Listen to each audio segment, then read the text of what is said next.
Hello and welcome once again to Bible Talk with Bruce and Becky. This is Hi, episode 6. I'm Bruce, I'm Becky. and remember, don't send Don't money. send money. We hope everyone had a great Thanksgiving holiday, and we're ready to look at Genesis chapter 4 in our ongoing Bible study. Bad things happen in Genesis chapter 4. Sin has been introduced into the world by Adam and Eve disobeying God and eating from the tree of the knowledge of good and evil. They've been driven from the Garden of Eden. Life will be more difficult now. More difficulty in bearing children for Eve and other women. More difficulty in tilling the ground with thorns and thistles and hard work and sweat for Adam and other men. And a curse on the serpent for being crafty and causing people to doubt what God has said. Well, sin will increase, as I said in chapter 4, and become more and more violent as we move on toward Noah and the flood. I'm going to ask Becky to read the first 7 verses of chapter 4, please. Now Adam knew Eve, his wife, and she conceived and bore Cain and said, I have acquired a man from the Lord. Then she bore again, this time his brother Abel. Now Abel was a keeper of sheep, but Cain was a tiller of the ground. And in the process of time it came to pass that Cain brought an offering of the fruit of the ground to the Lord. Verse 4. Yep. Abel also brought of the firstborn of his flock and of their fat. And the Lord respected Abel and his offering, but he did not respect Cain and his offering. And Cain was very angry, and his countenance fell. So the Lord said to Cain, Why are you angry? And why has your countenance fallen? If you do well, will you not be accepted? And if you do not do well, sin lies at the door, and its desire is for you, but you should rule over it. Thank you. We have 2 offerings brought to God here by the brothers Cain and Abel. Cain brings some of the offering of his produce, his fruit that he's grown, and Abel brings the firstborn of his flock and their fat portion, which later on under the Levitical priest system will be important in some sacrifices. God accepted, regarded well Abel and his offering, but rejected Cain's offering. We're not told why one offering was accepted and one was rejected. Becky, can you think of any possible reasons, or maybe what reasons you've heard that people suggest about these offerings?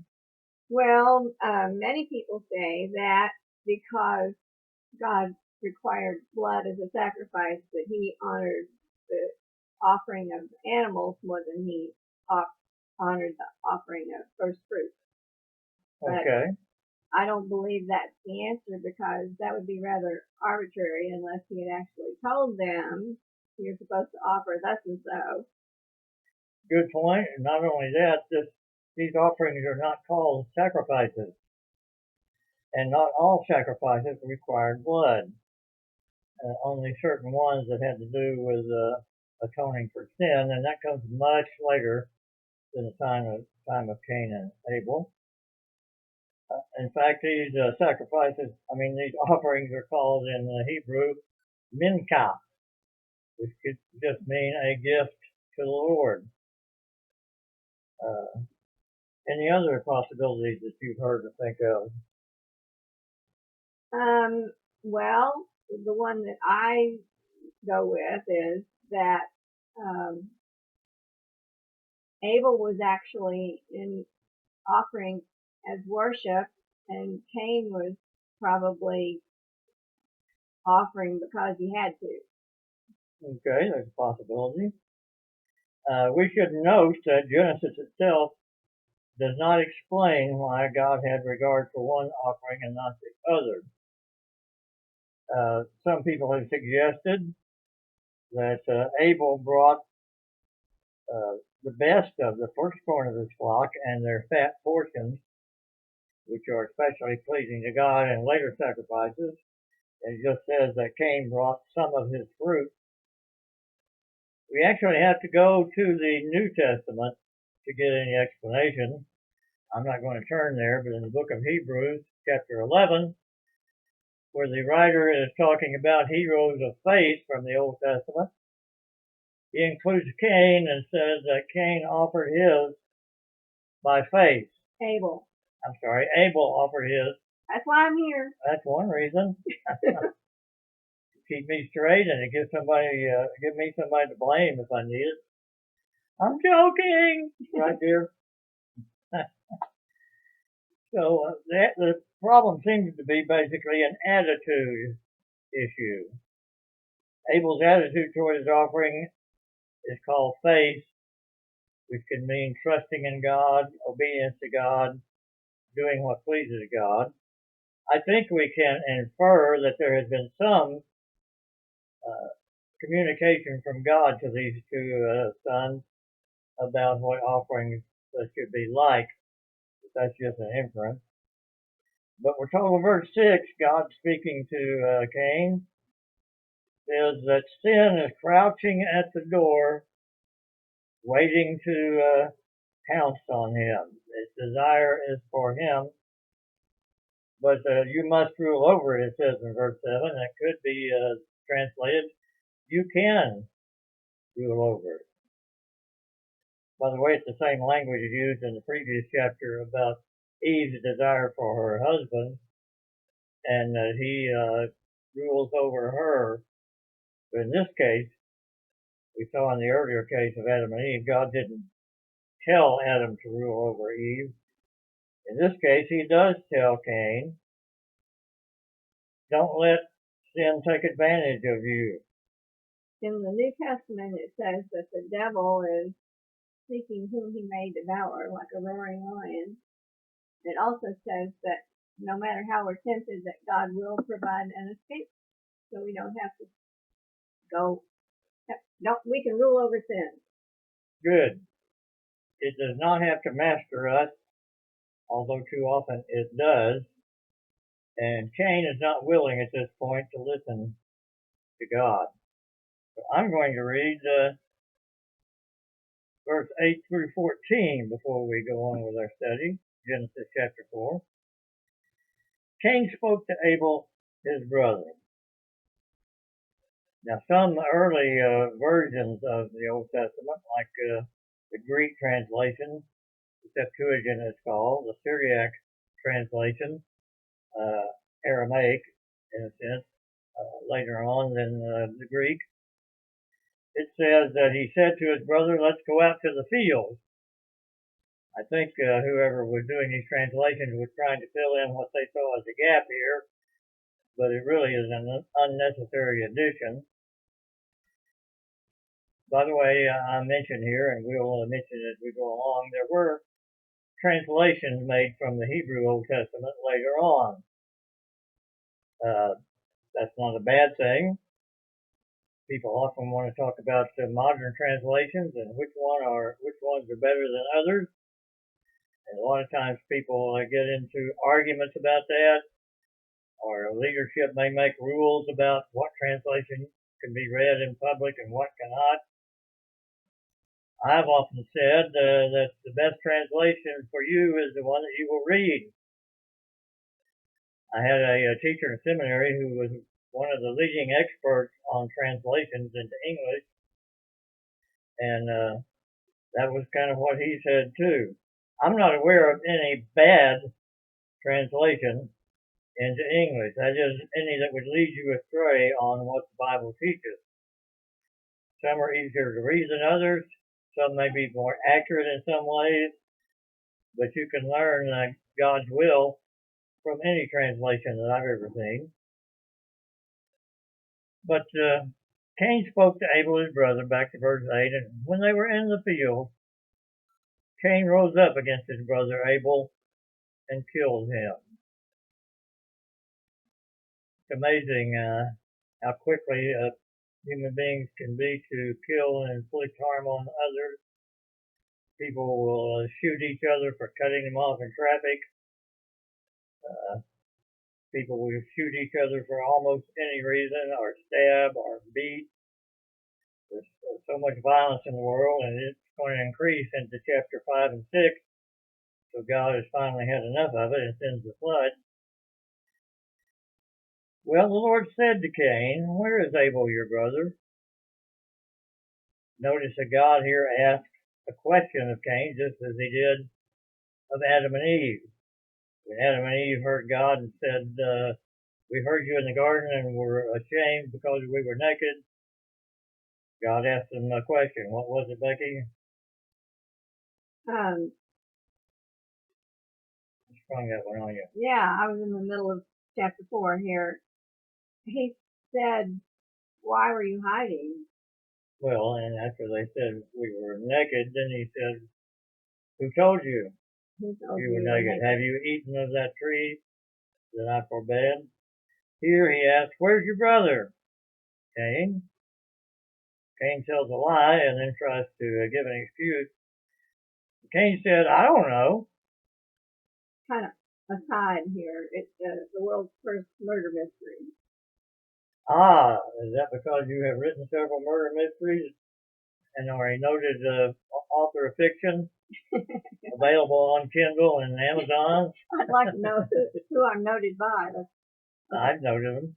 Okay. Moving right along after that commercial interlude, he said, "I don't know," which is a lie. He knew just where he was. "Am I my brother's keeper?" I think Cain intended that to be what we would call, what do you call those questions? Rhetorical? Yeah, thank you. A senior moment there. He intends it to be a rhetorical question, and Cain is implying, "I'm not my brother's keeper." But I think the proper answer to that would be yes.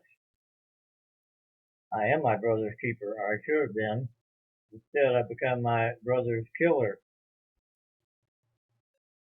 Of course, the Lord knew the answer to this question before he asked it, and the Lord said, "What have you done? The voice of your brother's blood is crying to me from the ground. Now you are cursed from the ground, which has opened its mouth to receive your brother's blood from your hand. When you work the ground, it shall no longer yield to you its strength. You shall be a fugitive and a wanderer on the earth." And notice Cain's response in verse 13. Cain said to the Lord, "My punishment is greater than I can bear." God is actually quite gracious here. He's going to say after the flood and later on the law of Moses that the proper punishment for murder is death. But God doesn't kill Cain. He does drive him away from his occupation of taking care of the earth. It makes his life to be that of a wanderer and a fugitive. And Cain goes on to say, "Whoever finds me will kill me." In the early parts of the Old Testament and even into the law of Moses, they had what they call the life for life, a lex talionis, is known in Latin, a life in exchange for a life. And usually that life was taken not by a criminal court system, which they didn't have developed at that time, but by the murdered person's blood relatives. Kinsmen? Well, their kinsmen. Any of their relatives who found the murderer could put them to death. It was a law of retributive vengeance. That's not easy for me to say. But God made provision for what came to be known as cities of refuge, so the killer could flee there and await trial to determine whether it was homicide or maybe an accident, an inadvertent killing. But here Cain expects that people will take vengeance on him Becky, will you please read 15 and 16? And the Lord said to him, Therefore, whoever kills Cain, vengeance shall be taken on him sevenfold. And the Lord set a mark on Cain, lest anyone finding him should kill him. Then Cain went out from the presence of the Lord and dwelt in the land of Nod on the east of Eden. Okay. I prefer to call it the land of Nod, but I will forgive you for calling it Nod, which most English-speaking people do. Well, I do speak English. Me too at times. But as I've often said, I spent 2 years studying Hebrew in seminary, so I want to use it whenever I can. So it's Nod? Nod. Well, Cain then goes east. I didn't know that. Oh, have you no shame? Yes, no. Remember, we're on YouTube here. Oh, okay. God marks Cain for his protection. We said in one of our first episodes that the Bible is about God, his nature, his dealings with humanity, his power, his justice, his mercy, and so on. And what is most often displayed about God in the Bible, I believe, is grace. He doesn't give us what we deserve. He gives us an undeserved gift, and he does that. He protects Cain from being killed. We'll mention that again when we get into other cases of murder in the book of Genesis. Do you have any comment about that, Becky? Yeah, when Cain says people are going to kill me, who are those people?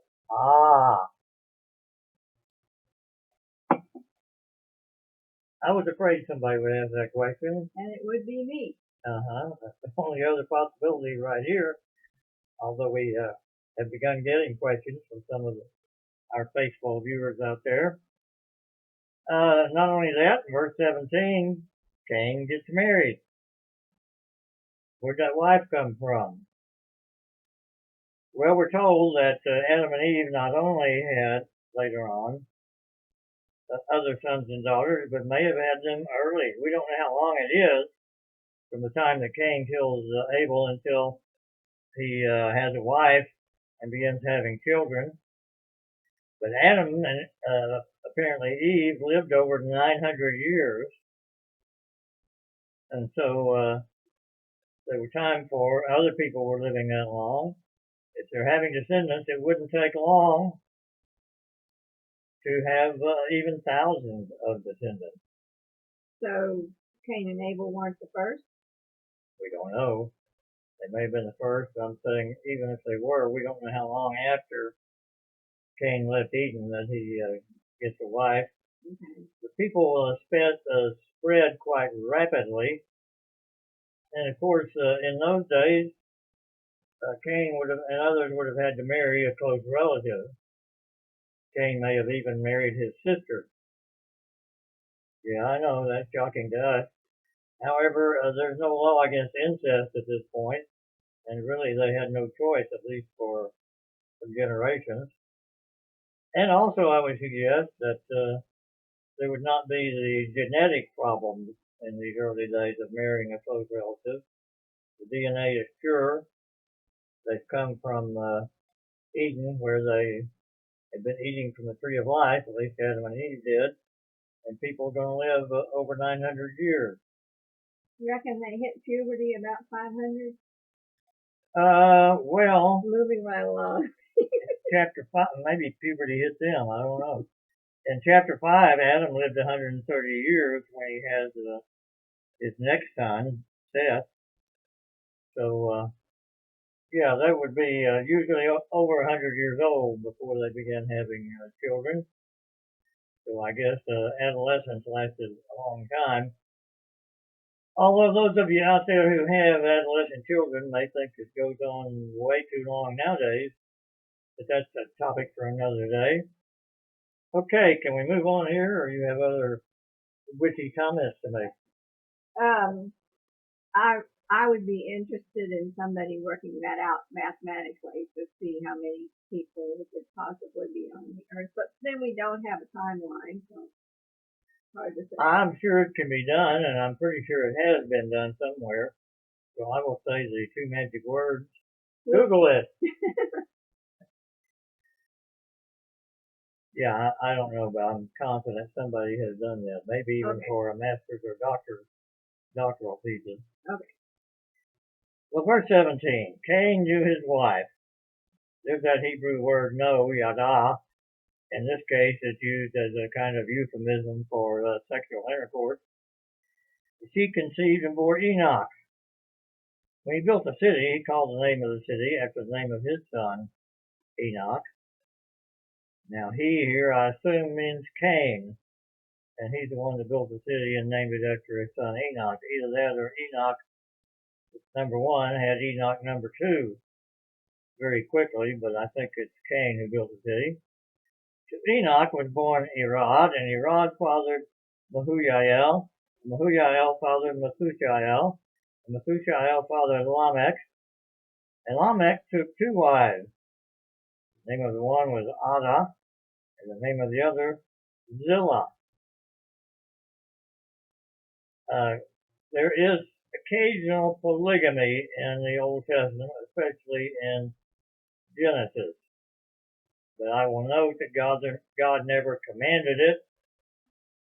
He seems to have accepted it, and he does regulate it when we get to the law of Moses. I think this technically should be called polygyny, because it's a man having 2 wives. Polygamy technically would be a woman having 2 husbands in Greek, but it's come to be common to use polygamy for any kind of multiple marriage. And I would point out that in the Old Testament, if a man has more than 1 wife, it always causes trouble within the family. Rivalry between the children, rivalry between the wives about who has the most kids, who's the favorite of the husband, and so on. But we'll leave it here with just the report of 2 wives. Ada bore Jabal. He was the father of those who dwell in tents and have livestock. His brother's name was Jubal, or Jubal if we want to use the English. He was the father of all those who play the lyre and the pipe. Zillah also bore Tubal-Cain. He was the forger of all instruments of bronze and iron. The sister of Tubal-Cain was Naamah. I think it's puzzling to me who gets in the Bible and who doesn't. And very rarely are the women or the sisters mentioned. And why is Naamah in the Bible? That's a good question. And I will just answer it by saying what some of the early rabbis in the 1st century AD used to say. That question belongs to the mystery of the 12, and a wise one will know it. An elaborate way of saying, I don't know. It is a good point that Becky makes that when we get to genealogies in the next chapter and beyond, women are usually omitted. Not even all the sons are named. And we will find as we read through here that Cain's wife's name was not given. Even Noah's wife's name is not given in the Old Testament. And his 3 sons all had wives. Their names are not given. It's a patriarchal society, and women are not considered as important to that culture. I'm not saying they're not important to the Bible and its writers, but to the culture that they all lived in, women are considered almost as property of their father or their husband. And the Bible will regulate that in ways to the woman's advantage when we get to the law of Moses, especially compared to other laws of the time.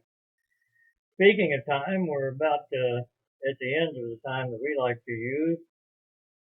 Notice that these children that are named, these sons that are named, become the founders of different kinds of arts, crafts, and so on.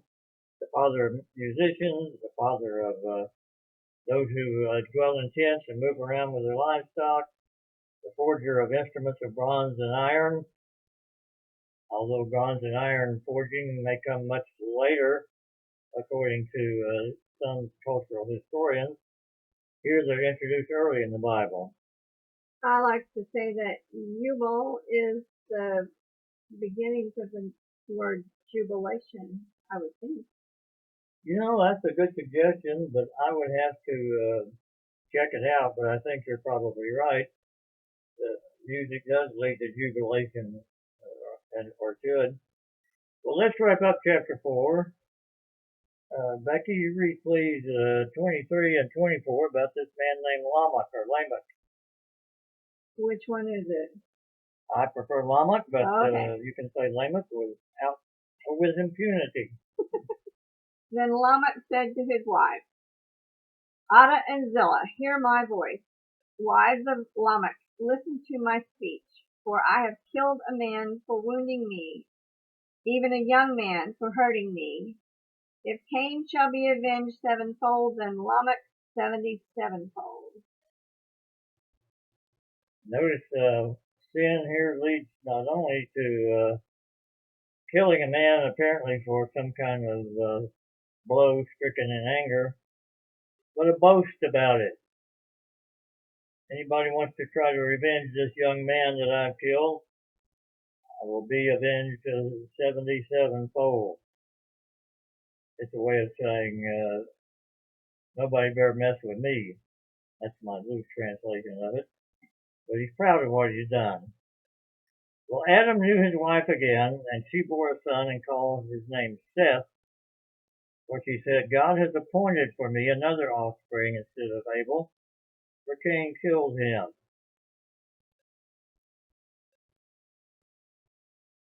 When Cain was born, Eve said, I named him Cain because I have gotten a son with the help of the Lord. Cain sounds like Kana in Hebrew, which means to acquire. Most of the naming in the Old Testament is either because of who the child's father is, or some pun is made about the sound of the name and what meaning it might have that way. We call that folklore etymology for a name. The names don't actually mean, the name Seth doesn't mean appointed, but it sounds like the word for appointed. The Hebrew writers of the Bible and the people of those times loved to make puns and word plays. And so that's an example of that. To Seth also a son was born, and he called his name Enos. At that time, people began to call upon the name of Yahweh. Becky, as we wrap up, will explain what it means at the time of Enoch. They began to call upon the name of Yahweh. Yeah, right. No, not yeah, right. Yahweh. By the way, if you're reading an English Old Testament, the word at the end of verse 26 you have is probably Lord in all capital letters. And that means that the Hebrew behind it is the name Yahweh, as it's usually pronounced. Some people have called it Jehovah. We'll talk about that in the future. But to call upon the name of Yahweh means to worship him under that name. So even at this time, some people know his name Yahweh, and it was in the time of Enoch that began. Well, we better quit now. We've told you all that we know about chapter 4 and even more. Becky, do you have any closing remarks today? Don't send money. Don't send no money. Pardon my grammar. Okay. And we're looking forward to the holidays, and we're looking forward to another episode next week. So we'll say God bless you, and bye-bye.